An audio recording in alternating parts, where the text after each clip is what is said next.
रवा जो है तंजीम, ये अफगानिस्तान की ख़वातीन की एक इनकलाबी तंजीम है। इसका अंग्रेजी में है revolutionary association of Afghan women. Yes, ये अफगानिस्तान में 1977 से काम कर रही है।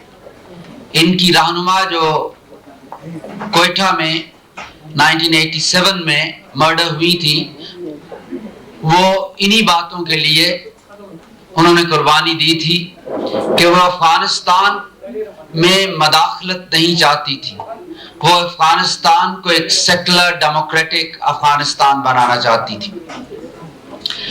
सहर सबा उसी तंजीम से, उसी इनकलाबी तंजीम से ताल्लुक रखती हैं। And I switch over to Seher Saba and ask her to talk to you. Seher Saba. First of all, I'm really sorry that I'm not able to talk in Urdu. इसलिए कि मेरी उर्दू इतनी अच्छी नहीं है, और I may not be able to convey the message that I have brought today for you on behalf of not only the Revolutionary Association of the Women of Afghanistan, but the whole population of women in Afghanistan.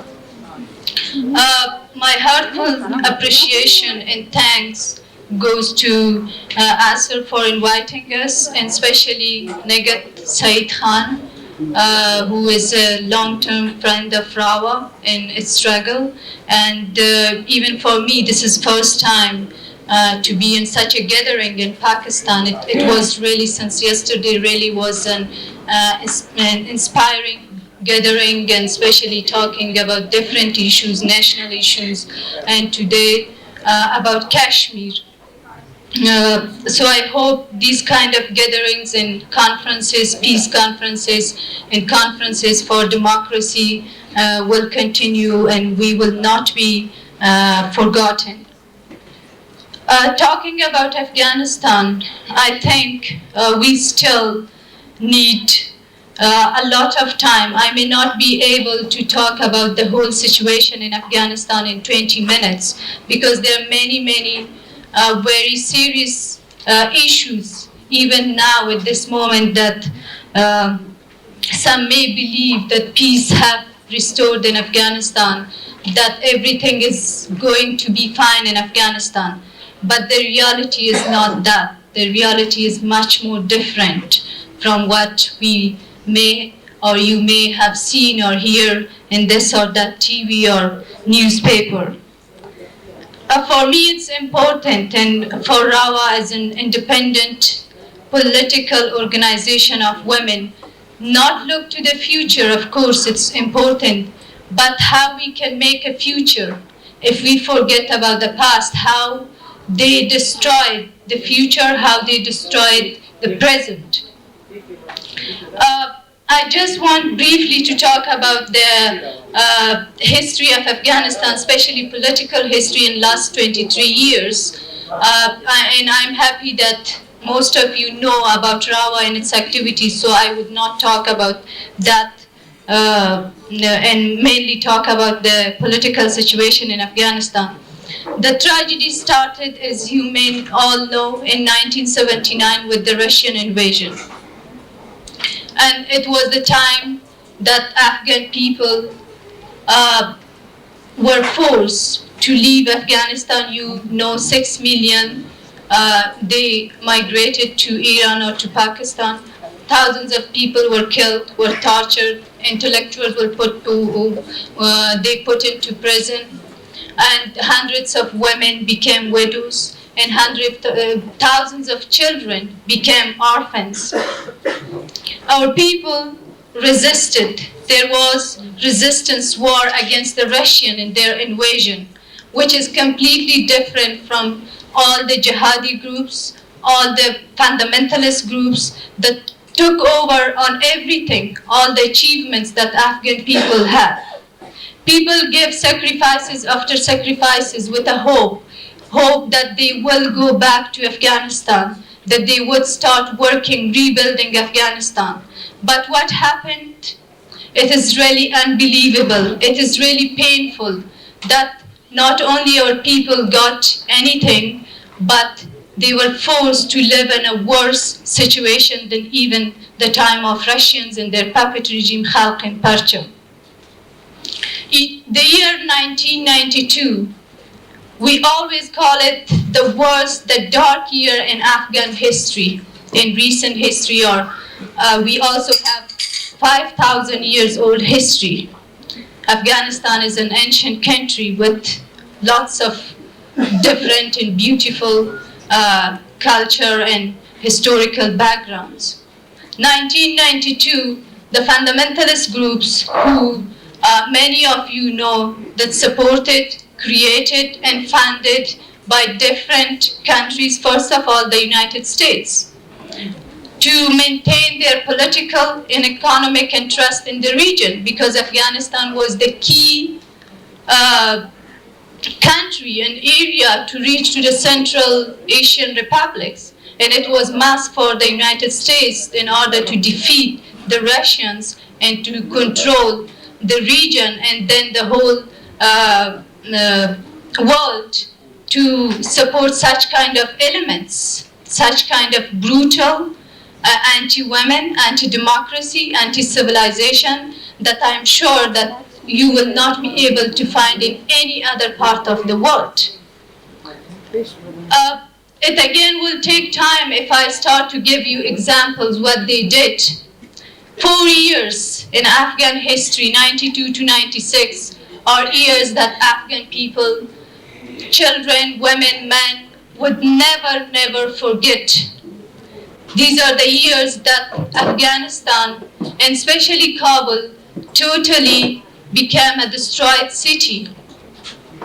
What is really painful is that it was not only physical destruction, but it was killing the honor, killing the culture, killing whatever the dignity of our people. As our friends were talking about Kashmir, that they have lost their identity as national, as citizens of Kashmir. We also have lost our identity as Afghans.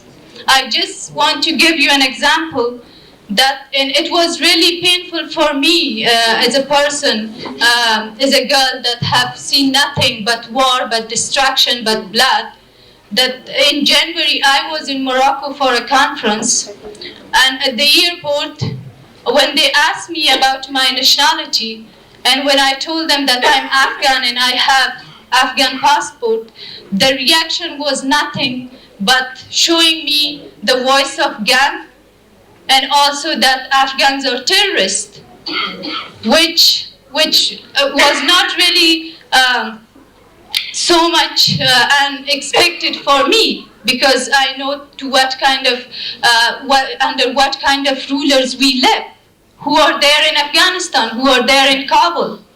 What is painful is that they give this image to the world that in Afghanistan there are terrorists, that Islam is a religion not of peace, but of violence, but of killing each other, but of raping a 7-year-old girl, but raping 70-year-old grandmother, but not caring about anything, destroying schools, roads, hospitals, museums, anything, whatever we had.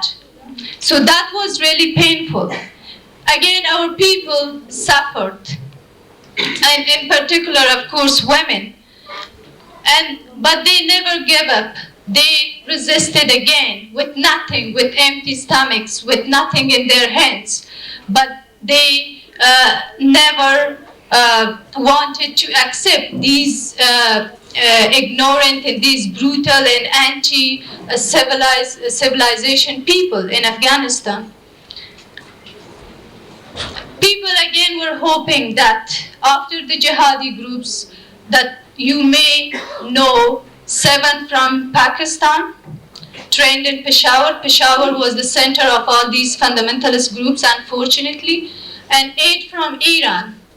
They went to Afghanistan and fought to get power. That was all for them, nothing else. When the Taliban emerged for the first time in 1994, it was also an unfortunate fact in our history that at the beginning they were welcomed by some people in some provinces without knowing much about them, and also having the past experience, what happened to them under the jihadi groups from Rabbani to Gulbuddin to Sayaf to Masood to Khalili to Dostum, all these groups. So people were hoping that maybe there will be real peace, or at least something that they may have a chance to go back to Afghanistan, or at least to live in Afghanistan in a better way. But just within weeks, people realized that what kind of creatures Taliban are. That they are not different from their jihadi brothers. That they have the same mentality. That they have the same ideology. That they are the most misogynist, the most anti-democratic, the most uncivilized people in the world. And they were imposed on our people, and especially in '96, they went to Kabul and they took over the power, and all of their restrictions, unbelievable and inhuman restrictions, first of all on women, that I don't see any need to describe it here. And just in a sentence, I can say that women were banned from living in their own country. Life lost its meaning for everyone.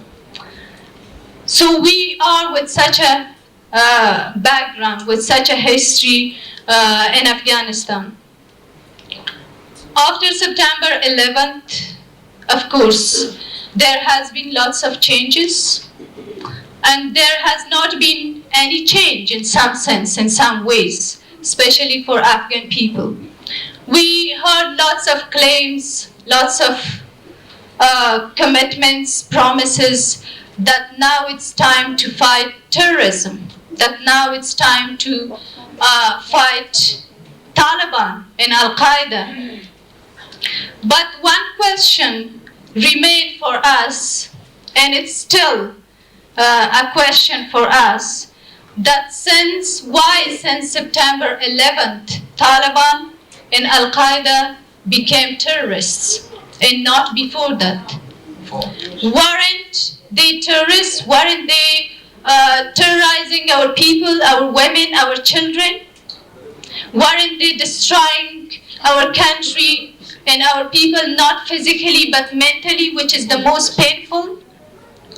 So there it became something, a hypocrisy of these governments, first of all of the United States, that they are really not sincere, they are really not honest in their fight against terrorism. This is one point.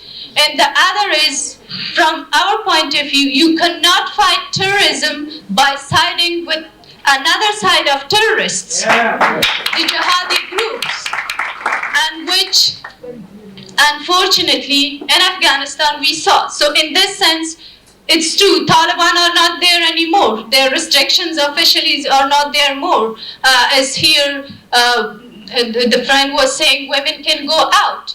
But how they can go out when there's still rule of gun, when there's still threats to their lives? Under the jihadis, even in 92 to 94, there were not those restrictions officially, but women couldn't dare to go out because there was a commander, a wild commander waiting for them at any point. So now the situation, when I say that in many ways it has not really changed, is that security is not there. That peace, we are talking about peace, is not really there. Peace has lots of meaning for our people, what peace really is. Because what they remember, the entire generation of my age, it's just war. And we believe that we cannot achieve peace, we cannot achieve security, we cannot achieve stability under the domination of fundamentalism, religious fundamentalism.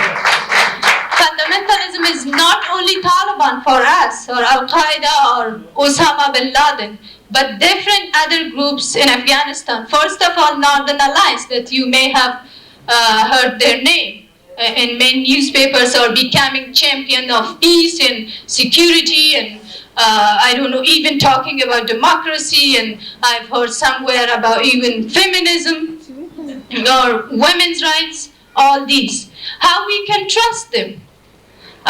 There's lots of arguments. We had lots of arguments with many friends that at least now we should accept them. But how? Those who are responsible for the total destruction of our country, should we compromise with them? Never. And that is why Rawa became more different from many other peace activists or peace organizations working for peace. That peace can only be maintained and achieved if we try to at least eliminate fundamentalist groups from political scenes. There shouldn't be rule of gun. And at this moment that I'm talking to you, and except from Kabul, that even there with the presence of 4,000 UN troops, security is not maintained. There is no peace of mind, there is nothing. In other parts of Afghanistan, the fighting is going on, the looting is going on, raping, cases of targeting civilians just because they talk in different language, they belong to different ethnic group, targeting women because they are women, because they were created to be suffered. And also lots of other reports that how, which shows that peace under these groups can never be achieved. And this is our strong belief that if we really want to work for peace, for security, for stability, we need to establish a democratic society and government in Afghanistan, for which, of course, we need the help of people around the world, and people especially in Pakistan, that they must come forward, and they simply shouldn't think that Afghanistan now is a different country, or Afghanistan, the situation in Afghanistan is becoming improved. Of course, we do hope and we wish that it should improve, but the reality is not that, and I'm afraid that soon Afghanistan will be a forgotten country again, and there would be no talks about Afghanistan. I just would like to briefly mention a few points about Rawa's activities, from political point of view, that we believe reconstruction and rebuilding of Afghanistan is first of all a political issue. It means in order to rebuild Afghanistan, we need to have again at least people in government who respect human rights, who believe in women's rights, and who believe in democracy. We, Rawa, based on these points and these values, working very hard to make it possible and to make the world to understand that Afghanistan is a country, can be an example in different ways for other countries in the world. I'm really sad to say this, that Afghanistan became as an example of a center of the most dangerous terrorists in the world. But we as women of Afghanistan, Rawa as an independent political feminist organization of women of Afghanistan, want to show to the world that Afghanistan can also be a center, an example of working hard, struggling against any kind of discrimination, any kind of atrocities and crimes. And Afghanistan can also be a democratic, a free, a peaceful, and a stable Afghanistan with the full participation of women in any field of life. This is what we strongly believe in. We also know, of course, we do understand and we know that it's a long way, it's a hard way, it needs giving sacrifices. As here was mentioned that our leader was killed. We also know that achieving these rights or taking these values into society, taking culture of peace, culture of democracy in the society means we have to be ready for any kind of sacrifices. And I'm sure in this great struggle, we will not be alone, as we had even not really in very active way in the past your support for our struggle. We would have this support in future because it is important in order to have peace and security in Afghanistan. We need to mobilize, and peace and security in Afghanistan means to have peace and security in the region. It is based on our experience, and I wish and I hope that you all will give us your support and help in this great struggle for a bright and democratic future of Afghanistan. Thank you.